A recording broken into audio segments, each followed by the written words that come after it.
your QR codes on every business you go into. You need to have a justifiable reason to be, more than 18 miles away from your home. And employment, surprisingly enough, was not a valid reason.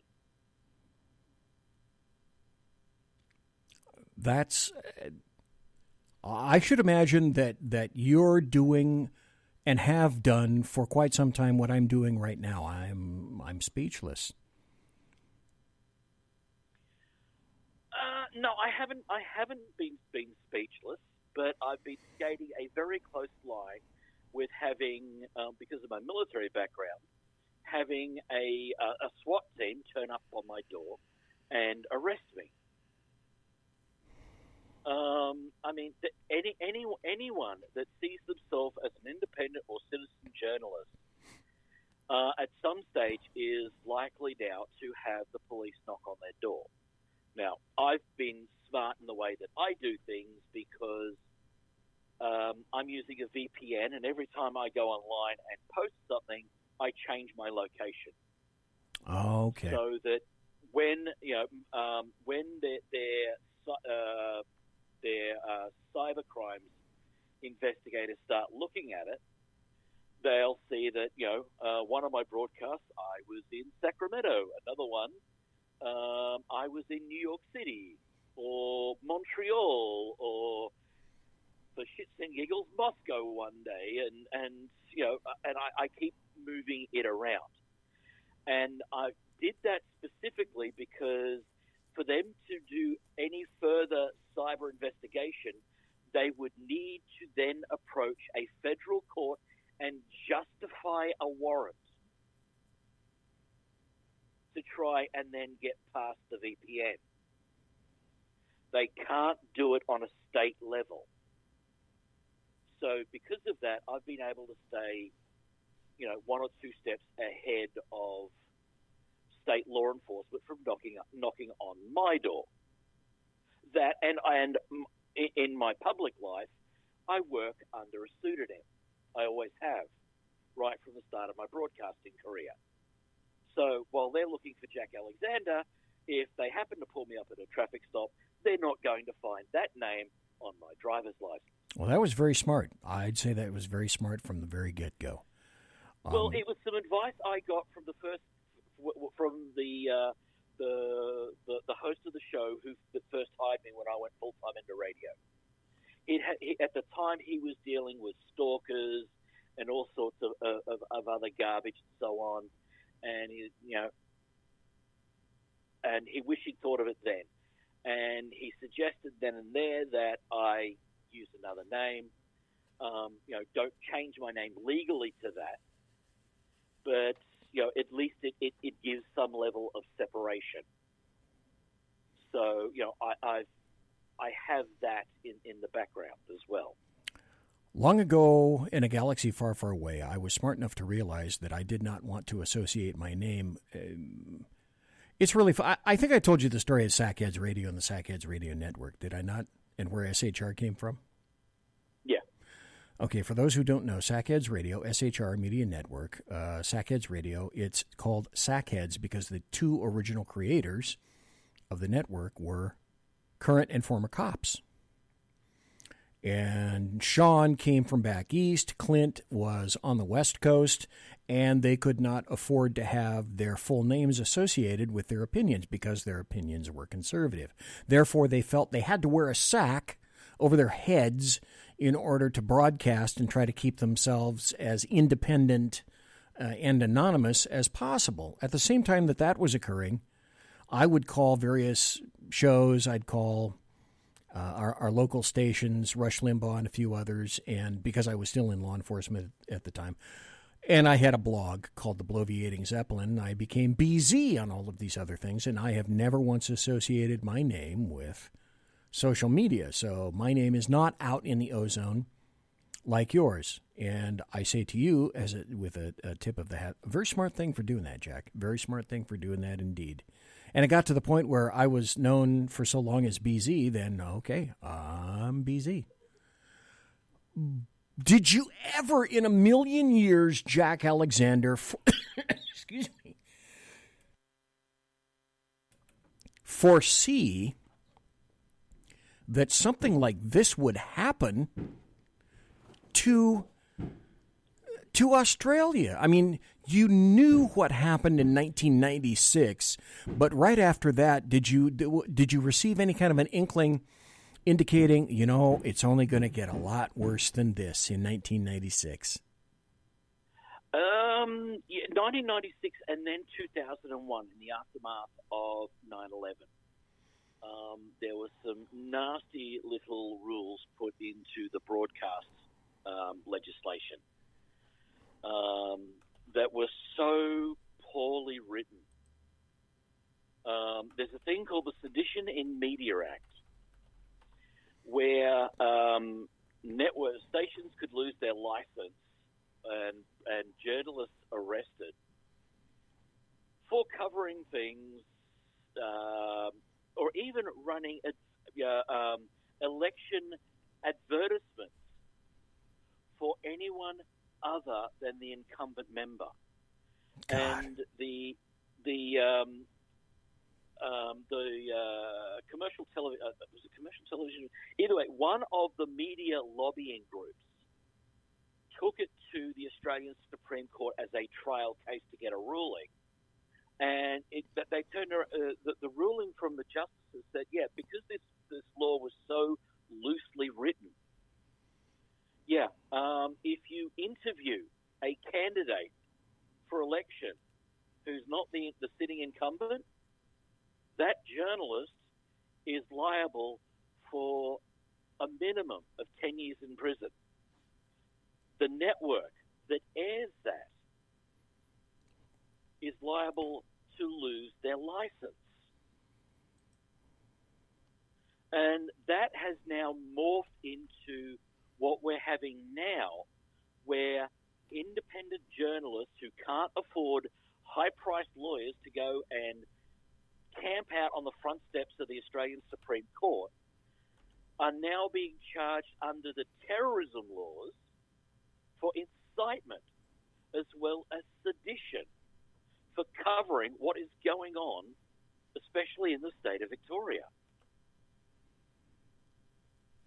I still find it amazing that thinking individuals. Now, you would expect this of power mongers, and power mongers exist on many, many levels in government and to a degree in corporations as well. Seen them, done them, worked for them, experienced them, etc. They're essentially a kind of a dime a dozen. But little did we ever experience, or maybe I should back that up. I still find it amazing that there is here, and obviously there where you are, such a tragic disconnect between what leftists want and history. It's as if whatever occurred in the past in America, Australia, and the rest of the planet just never occurred. And they never read. Yeah. They don't read history. They don't read novels. They have no idea who Eric Arthur Blair is, et cetera, et cetera. Santayana said, those who are not aware of, and I'm going to cripple this too, those who are not aware of history are doomed to repeat it. And the bulk of leftists have what I term historical Alzheimer's. And altogether, way too many of them think that they can do socialism better than anybody else, even though it's been done before, killed hundreds and hundreds of millions of people. And yet it's trendy right now in Australia and also the United States to try to step and crush the necks of citizens. Continue with critical race theory. Continue doing this to the citizens in Australia and the people in the United States, because we're still really very well armed here. And bad things are going to happen.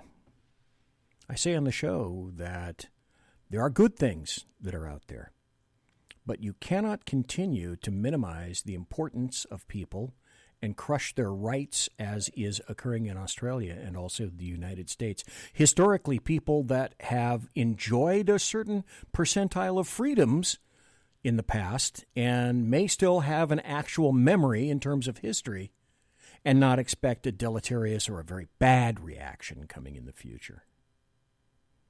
Do you see, Jack Alexander, any of this stopping in the future?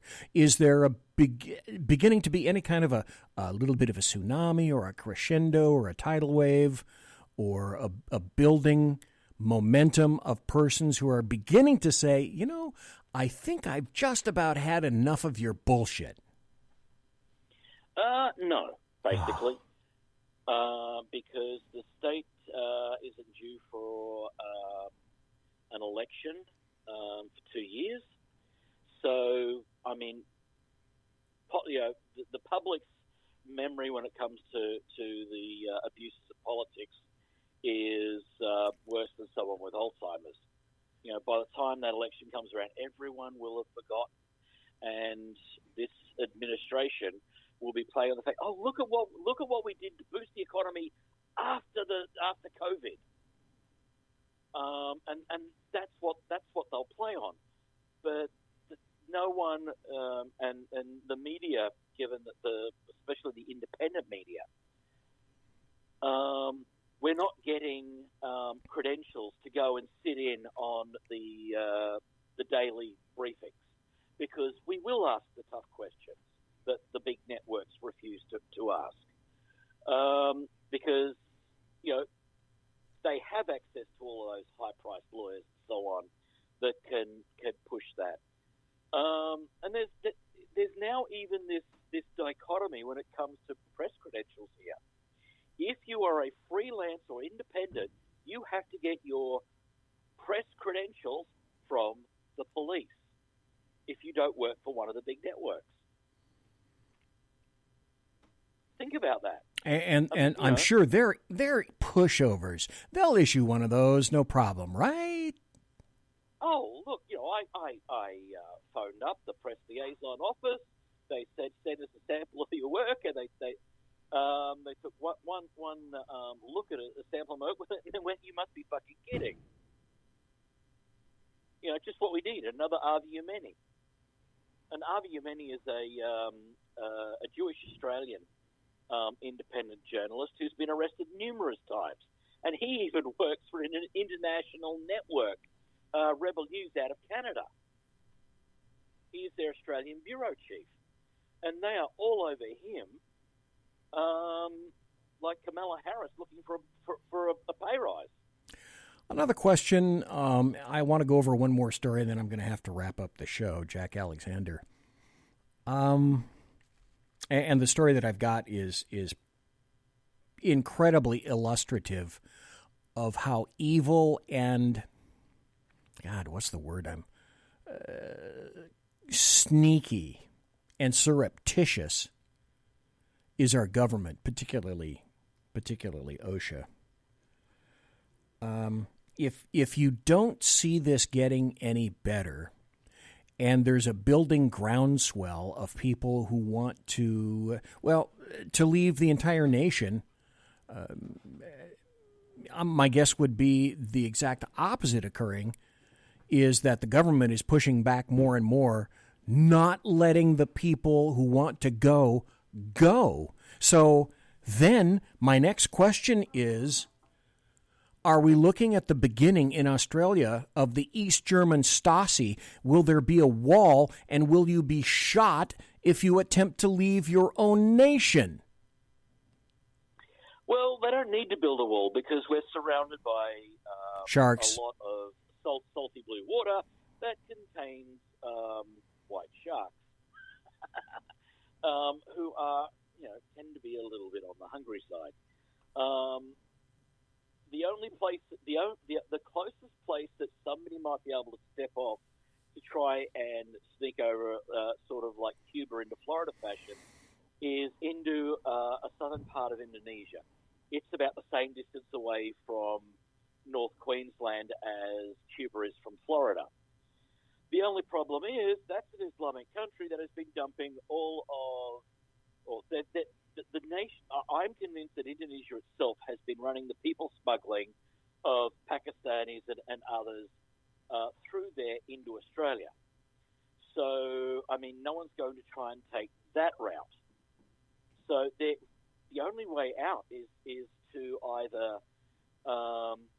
try and get onto a flight, try and sneak onto a ship, or as one of this nation's billionaires did, he tried to escape on his luxury yacht and was stopped while he was replenishing his supplies before making the crossing. He, his family, and the crew were arrested, taken away, and the yacht was seized by authorities. Because?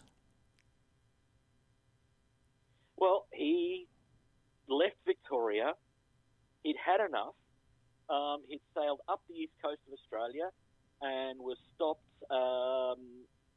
in one of the fishing towns in Queensland, resupplying the vessel, and was going to make a break for it.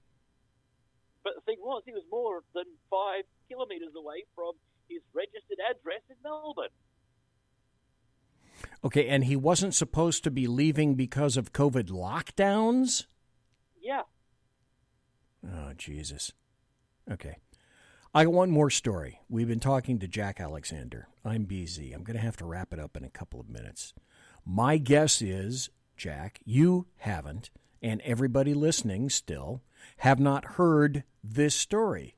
But that's how undermining and two-faced and corrupt our government has become. I got this from the Epic Times, which I subscribe to, and I would highly recommend it to everybody. The headline is OSHA. OSHA is the U.S. Occupational Safety and Health Administration. It's a big regulatory agency of the United States, and it's under the Department of Labor, which it originally had this federal, visitorial power to inspect and examine workplaces. So OSHA now has described, in other words, okay, let me give you an example. When I was in law enforcement as a supervisor, if one of my deputies was injured in some fashion, I had to make an OSHA report. I had to submit a form and send it to Cal OSHA and also to the federal portion of OSHA, the Occupational Safety and Health Administration. Now OSHA has changed things in this fashion.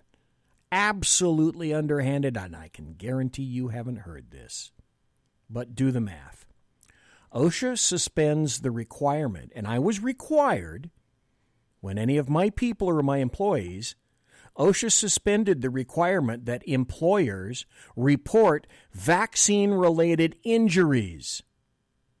It used to be that you had to report any injury, all injuries, so that OSHA and others, Cal OSHA, could examine all of this and determine, how do we stop this from happening again in the future? OSHA has done an end around on that in the United States by suspending that requirement specifically regarding employers reporting vaccine-related injuries, and I assume that includes up to and including death. In order to encourage American workers, here we go, here's the operative phrase and sentence. In order to encourage American workers to get vaccinated, OSHA has suspended the legal requirement for employers to report. So they don't even want you to know. There must be no documentation, no logging, no archival, no repository of any of this information because they don't want to fucking know about it. No. OSHA has suspended the legal requirement for employers to report work-related injuries resulting from vaccinations that are aimed at combating the Wuhan virus. And OSHA stems from the Occupational Safety and Health Act. From that act, OSHA was created. So it says, that act says most private sector employers and their workers, in addition to some public sector employees, like mine, public safety employers, and workers in the states and certain territories and jurisdictions have to report these. That suspension of the law by OSHA within the Department of Labor doesn't change the liability faced by employers under workers' comp laws or under civil personal injury laws, according to some group called the Liberty Council. But if you can't document this, if you can't archive this information, good fucking luck trying to prosecute anything where those numbers just don't exist. And that's how the United States government is getting around the avoidance of the vaccine here in the United States, which still operates under an EUA, meaning that all of these vaccines in the United States are not officially FDA approved. Is any vaccine approved in Australia, Jack Alexander? No.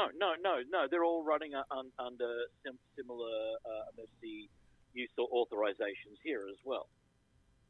Not one of them has been approved by the Therapeutic Goods Administration. No, of course not. Why should it? Yeah, and and just like the deaths there, that you go back to the N1H1 swine flu.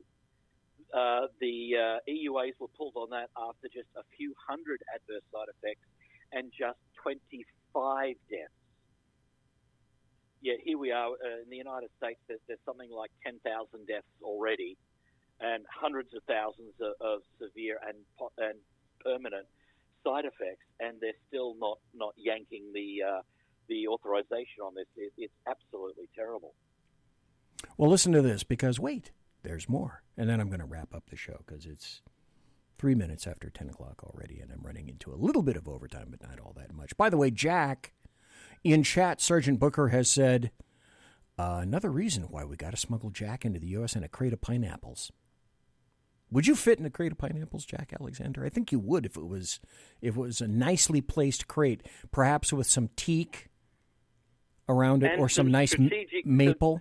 Some strategically placed pineapples so that certain parts aren't violated. Right. So you would be coy and demure.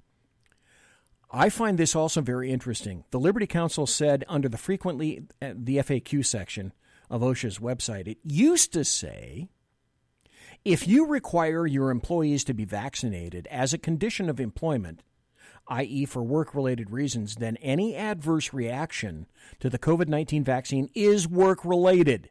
The adverse reaction is recordable if it's a new case under 29 CFR 1904 and meets one or more of the general recording data in that section. But then visitors to the same website's FAQ section, they now see a different message. They've changed it, which says, DOL and OSHA, as well as other federal agencies, are working diligently to encourage COVID-19 vaccinations.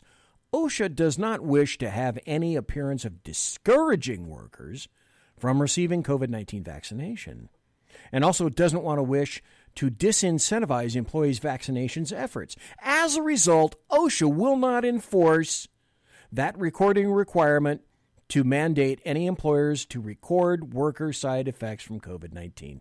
They don't want to know about it, and they don't want to log it or let you know. Transparency can go to hell.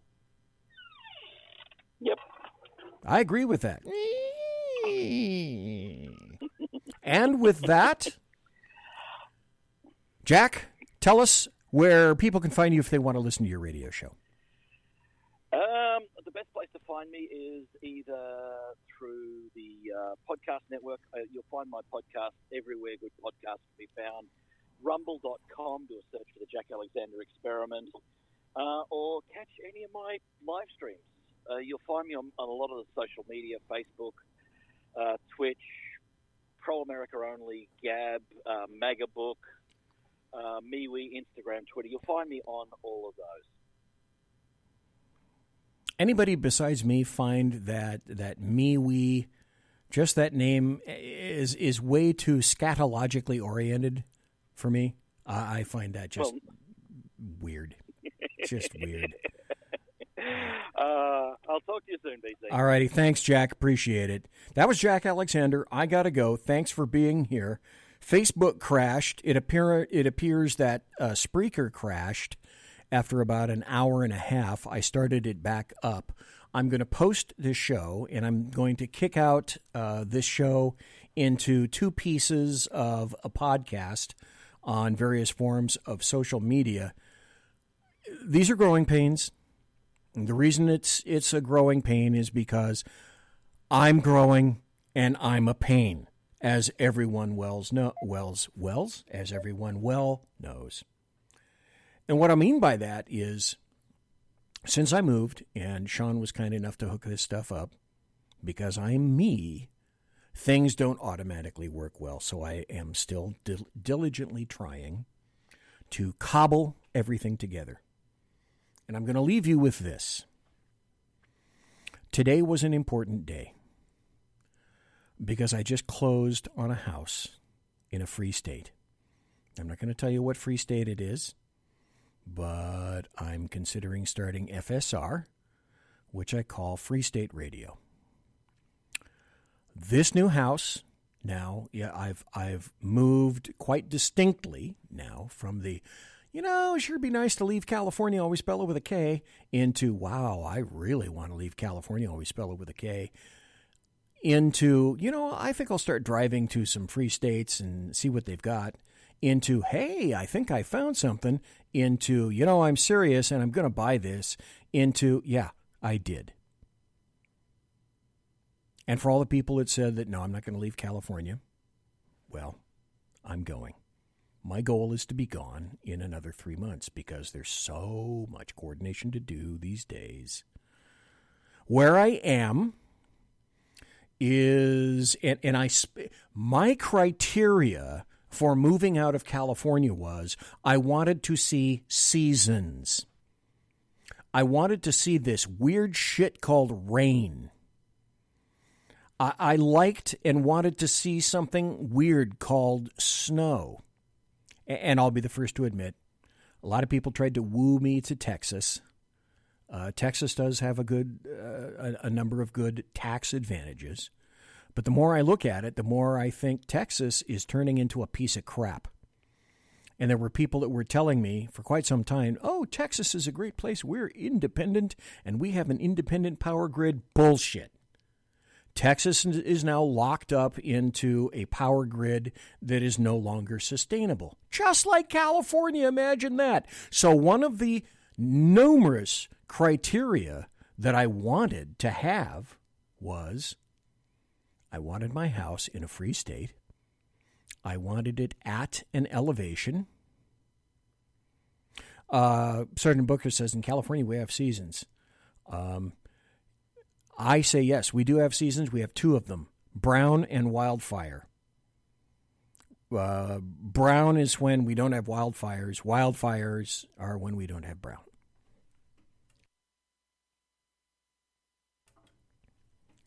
So my criteria were, I have to be at an elevation. So this place is about 2,900, 3,000 feet. I got to have lots of water. And where this place is, has numerous lakes, numerous rivers. The place is packed with rivers. It has to have electricity. And let me just tell you this, if you have ever been or you're not aware, the Columbia River, which runs east and west and empties out past Astoria, in Oregon, and that's the dividing line between Washington on the north and Oregon on the south. The Columbia River itself, more towards where I am, much further east, is nothing but a repository of power stations. And a good bulk of that power goes to the place where I bought. So I want seasons, I want rain, I want snow, I don't want 111 damn degrees anymore. I want lots of water and lots of power, and that's what I got. Oh, and I want people who mostly speak English. Because you're in my damn country. I'm not in yours. And if that makes me a racist, fuck it. I really don't care. Oh, and all the people that I noticed while I was going over there, I've been there 3 times now, arranging for things. They are infinitely friendlier than the people here in California. California, the day that I'm out of here, that I sell my house and my wife's house, boy, will I have some stories to tell you guys. Wow, I'm 11 minutes into overtime. Imagine that. I hope you enjoyed the show. I enjoyed being here.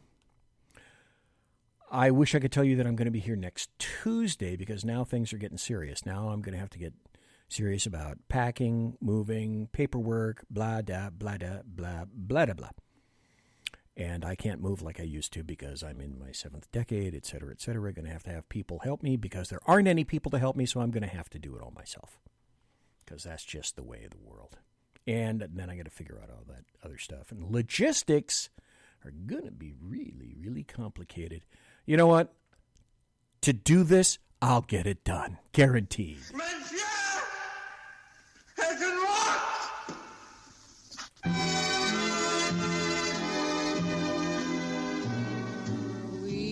So, ladies and gentlemen, boys and girls, children of all ages, thanks for listening to the Bloviating Zeppelin's Berserk Bobcat Saloon live and direct right here on the SHR Media Network. If you want to contact me, you'll find me on Twitter at BZEP, at BZEP, and I am really, really, really, really, really active there because Twitter is nothing more, social media is nothing more than a repository of the stories that I'm going to talk to you about. I'm not there to make friends. I'm not there to get followers. I'm there to use social media and not put my name there. Promotional consideration is by the Lockheed Martin Skunk Works, Shure and Electro Voice microphones, Arrakis boards, and of course, Pratt & Whitney engines thrust. You can trust. Tiaras are by My Little Pony. Thanks to my... this is so nice. I'm home. I have to go 5 feet. Now, 10 feet. But I'm still going to say thanks to my personal KC-135 Kettle One refueling team, with whom I shall be consorting in less than 5 minutes. Thanks to everybody. Thanks to Jack for being here. Thanks to everybody being in chat. Thank you for listening. God bless. Take care. Be safe. Everybody quiet down now and get some sleep. Good night, everybody. Good night, Mama. Good night, Ben. Good night, everyone. Good night, Mama. Good night, Daddy. Good night, children. Good night, Daddy. Good night, Elizabeth. Good night, John Boy. Good night, Jim Bob. Good night, Jim Bob. Good night, Jim Bob. What's going on? I was asleep. What's everybody doing? Good night. Good night, Jim Bob.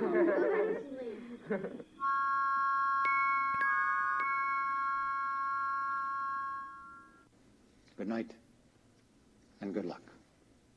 Take care, everybody. Have a great weekend.